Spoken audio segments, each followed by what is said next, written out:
Aujourd'hui, nous allons voir quels sont les 6 critères importants pour étudier des données. C'est parti! D'abord, il faut savoir qu'il existe deux types de données. Soit elles sont discrètes, soit elles sont continues. Retenez qu'il est toujours préférable de travailler avec des données continues, car elles donnent plus d'informations, sont plus précises et il y a plus d'outils statistiques à notre disposition pour les traiter. On dit que des données sont continues si elles peuvent prendre une infinité de valeurs sur un intervalle. Par exemple, une température, un poids, une pression.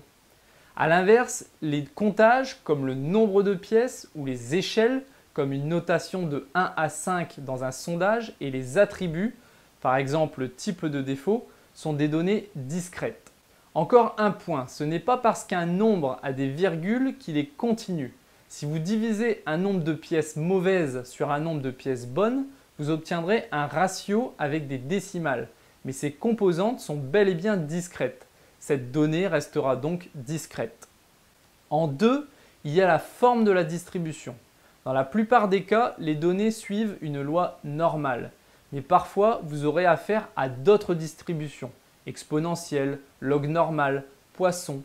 Il y a des cas de figure qui sont bien connus. Par exemple, la probabilité qu'une panne survienne correspond à une distribution de Weibull. Ensuite, il y a la dispersion qui représente la variabilité des données. Si on mesure la température aux quatre coins de Paris, il y a de fortes chances que les données soient proches les unes des autres.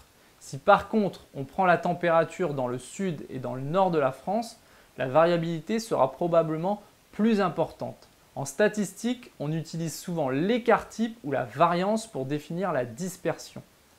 Le nombre d'échantillons est également un critère important. Inutile de vouloir faire des prévisions si vous avez 3 malheureuses valeurs. Il en faut minimum 30 qui soient représentatives de la population. Qu'est-ce que j'entends par représentatif? Si votre machine fabrique 1000 unités par jour et que vous mesurez les 30 premières pièces, ce ne sera pas représentatif de la production globale, mais uniquement représentatif de la première heure de production. Il faudrait mieux prendre 5 pièces à 2 heures d'intervalle tout au long de la journée. La stabilité des données représente l'évolution du process dans le temps.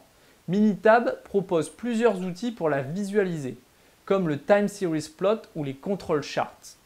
Enfin, il y a la position des données. On l'appelle aussi la tendance centrale, ce qui revient à répondre à la question autour de quelle valeur se regroupent les données. En général, on utilise la moyenne, mais ce n'est pas toujours la plus adaptée. Par exemple, votre fils revient de l'école et vous dit « Papa, au dernier contrôle, la moyenne de classe est de 10,4 et moi j'ai eu 12 ». Vous pourriez féliciter votre enfant en lui disant qu'il est au-dessus de la moyenne.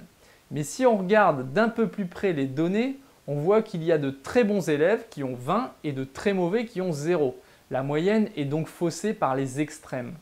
La médiane permet de s'en affranchir puisqu'elle sépare en deux groupes égaux les données. Il y a autant de personnes en dessous de 14 qu'au-dessus. Le mode correspond à la valeur qui apparaît le plus fréquemment. Ici, c'est 18 car 4 élèves ont obtenu cette note.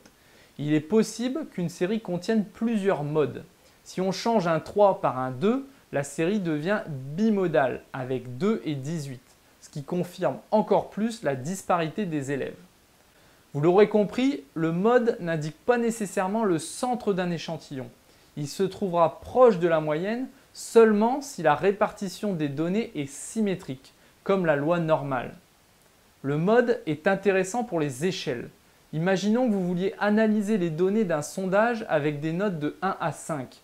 Le mode vous donnera une bonne idée de la tendance générale. En résumé, ce qu'il faut retenir, c'est qu'il existe 6 critères importants pour analyser des données. Préférez toujours les données continues aux données discrètes. Vérifiez la distribution des données. Dans la plupart des cas, ce sera une loi normale. Mesurez la variabilité grâce à l'écart type ou la variance. 30 échantillons représentatifs est un minimum. Analysez graphiquement les données pour connaître leur stabilité dans le temps.